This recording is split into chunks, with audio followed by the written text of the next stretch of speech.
Good morning दोस्तों, मैं कुछ कुमार सरल एग्जाम के यूट्यूब चैनल पे आपका स्वागत करता हूं। दोस्तों लेकर आए हैं 23 जुलाई से बनने वाली 10 करंट अफेयर के महत्वपूर्ण प्रश्न और साथ में स्टैटिक जीके का भी नॉलेज इसमें मिलेगा। और सभी दोस्तों से मेरा निवेदन है कि इस वीडियो को ज़्यादा से ज़्यादा अपने दोस्तों तक शेयर करें, लाइक करें, सब्सक्राइब करें। तो शुरू करते हैं हम आज का हमारा पहला प्रश्न करंट अफेयर का। तो हाल ही में किस क्रिकेट खिलाड़ी को मोटो जीपी इंडिया का ब्रांड एम्बेसडर बनाया गया? तो विराट कोहली है, रोहित शर्मा, शुभमन गिल, शिखर धवन। तो इसका जो राइट आंसर होगा डी, शिखर धवन को क्रिकेट खिलाड़ी जो हैं मोटो जीपी इंडिया का ब्रांड एम्बेसडर बनाया गया। ठीक। और क्रिकेट के मैदान पर अपनी गतिशील उपस्थिति के लिए मशहूर धवन अपने नवीनतम अभियान फेस कर रेस कर के माध्यम से रेसिंग के प्रति अपने जुनून को जगाएंगे।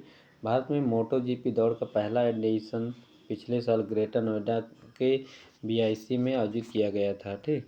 और सितंबर में रेस आयोजित होने की योजना को मई के महीने में मार्च 2025 तक के लिए टाल दिया गया है। अगला हमारा प्रश्न है, भारतीय पुरुष फुटबॉल टीम का मुख्य कोच किसे नियुक्त किया गया? Ronaldo, Manolo Marquez, Dennis Pierre, Robert Pattinson. तो इसका जो सही जवाब होगा बी, मनोलो मार्केज को भारतीय पुरुष टीम का मुख्य कोच नियुक्त किया गया। ठीक। और मार्केज ISL 2024-25 के बाद पूर्णकालिक राष्ट्रीय टीम के मुख्य कोच के रूप में कार्यभार संभालेंगे। अगला हमारा प्रश्न है, वर्ष 2024 के सर्वश्रेष्ठ पुरुष और महिला फुटबॉलर का पुरस्कार किसने जीता? सुनील छेत्री, ललियाजुआला, इंदुमती या बी और सी दोनों। तो इसका जो राइट आंसर होगा डी, इन दोनों ने जीता है इस अवार्ड को। ठीक। और इनके बारे में बता दें तो ललियाजुआला और इंदुमती को मिला क्रमशः 2024 के सर्वश्रेष्ठ पुरुष और महिला फुटबॉलर का खिताब। और अखिल भारतीय फुटबॉल महासंघ के द्वारा इन दोनों को यह अवार्ड दिया गया है। इसमें जो खेल मंत्री हैं वर्तमान में मनसुख मांडविया हैं और किरण रिजिजू, और उनके साथ योगेश्वर दत्त भी शामिल हैं। लालिया को लगातार दूसरी बार यह अवार्ड दिया गया है। ठीक। नेक्स्ट हमारा प्रश्न है, किस राज्य सरकार ने राजीव गांधी सिविल अभय हस्तम का शुभारंभ किया? आंध्र प्रदेश, तेलंगाना, कर्नाटक या केरल। इसका सही जवाब होगा बी, तेलंगाना सरकार ने यह योजना शुरू की है। और इसमें है क्या, तो तेलंगाना सरकार ने राजीव गांधी सिविल अभय हस्तम का शुभारंभ किया है।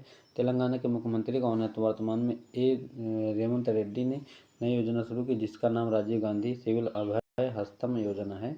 इसके तहत क्या होगा कि सरकार संघ लोक सेवा आयोग जो UPSC की तैयारी करते हैं, जो प्री एग्जाम निकालने के बाद पैसे की कमी की वजह से बंद कर देते थे, उनको आर्थिक सहायता दी जाएगी 1 लाख रुपये। ठीक। अगली तैयारी के लिए। तो इस योजना का जो उद्देश्य है, युवाओं को UPSC मेंस की तैयारी में मदद मिलेगी इसमें। नेक्स्ट हमारा प्रश्न है, PM स्वनिधि योजना में किस राज्य को ऋण प्रदर्शन और नवाचार श्रेणी में शीर्ष स्थान मिला? राजस्थान, केरल, मध्य प्रदेश या बिहार।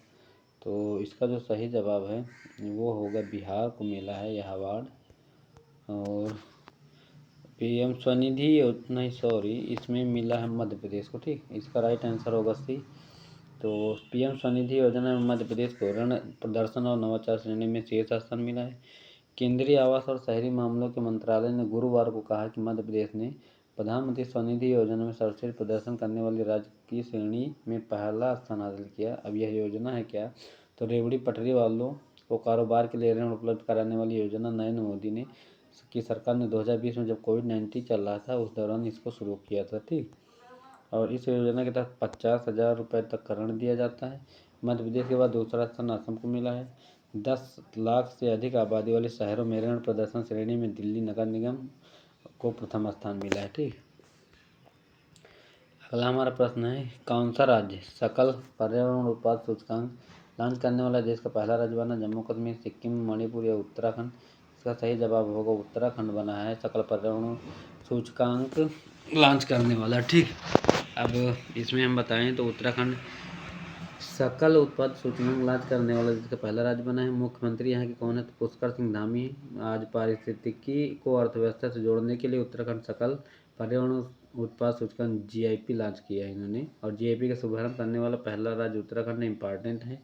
और उत्तराखंड सकल पर्यावरण उत्पाद सूचकांक का आकलन 4 मुख्य घटकों जल, वायु, वन और मृदा के आधार पर किया जाता है। ठीक। और यहाँ के राज्यपाल की बात करें गुरमीत सिंह है। ठीक। नेक्स्ट हमारा प्रश्न है कोट डी आइवर संयुक्त राष्ट्र जल सम्मेलन का कौन सा सदस्य बना है? 51, 52, 53, 54। सही जवाब होगा 53वां सदस्य बना है। ये आइवरी कोस्ट है, ठीक। घाना जो है अफ्रीकी राज्य देश है। तो कोट डी आइवर संयुक्त राज्य जल सम्मेलन का 53वां सदस्य बना। इंपॉर्टेंट है Ivory Coast. Cote d'Ivoire संयुक्त राष्ट्र जल सम्मेलन में शामिल होने वाला 10वां अफ्रीकी देश था, ठीक। और टोटल पूछे तो 53वां। अब 1990 की संयुक्त राष्ट्र जल सम्मेलन का 53वां पक्ष है, जिसे सीमा पारी जलमार्गों एवं अंतर्राष्ट्रीय झीलों के संरक्षण और उपयोग के पर सम्मेलन के रूप में भी जाना जाता है।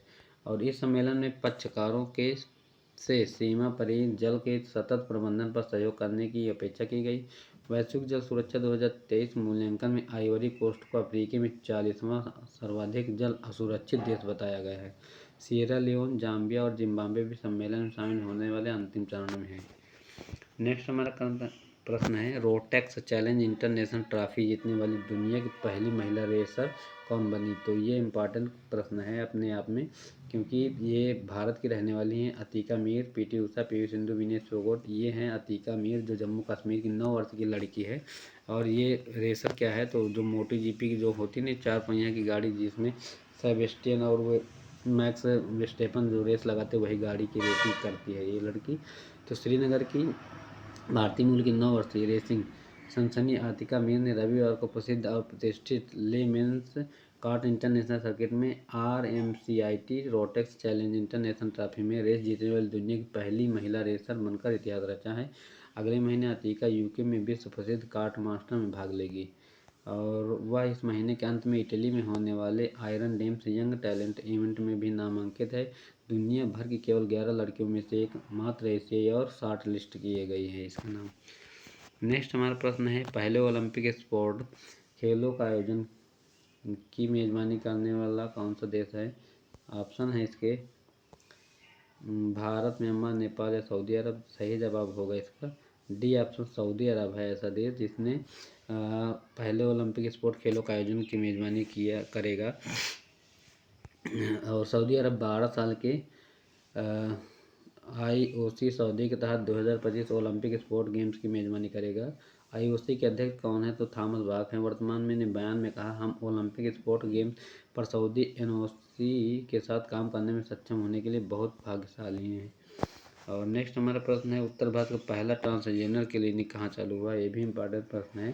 कानपुर, महोबा, लखनऊ या नोएडा? तो इसका जो सही जवाब होगा लखनऊ में शुरू हुआ है। ये PGI जो राजीव गांधी हमारे यहाँ लखनऊ में है, इसी में शुरू हुआ है, ठीक। तो संजय गांधी के नाम से PGI में उत्तर भारत के पहले ट्रांसजेंडर क्लिनिक की शुरुआत हुई है। क्लिनिक में OPD प्रत्येक शुक्रवार को चलेगी। इसके अलावा 6 बेड का एक वार्ड भी तैयार किया गया है। ट्रांस स्वास्थ्य क्लिनिक एक एकीकृत सेवा वितरण केंद्र इंटीग्रेटेड सर्किट डिलीवरी सेंटर के रूप में ट्रांसजेंडर जो किन्नर होते हैं कि स्वास्थ्य और गैर स्वास्थ्य ज़रूरतों को पूरा करेगा। तो ये थे आज के हमारे करंट अफेयर के 10 महत्वपूर्ण प्रश्न जो आपके लिए इम्पॉर्टेंट थे एग्ज़ाम के लिए। और एक न्यूज़ बता दें आप लोगों को, केंद्रीय विद्यालय KVS में भर्तियां आने वाली हैं। जो लोग इसमें एलिजिबल हैं वो अपनी तैयारी करते रहें। और साथ ही बता दें तो DSSB जो दिल्ली सब ऑर्डिनेट का है उसका भी एग्ज़ाम TGT का जो आने वाला है वो शायद सितंबर अक्टूबर में एग्ज़ाम लग जाएगा।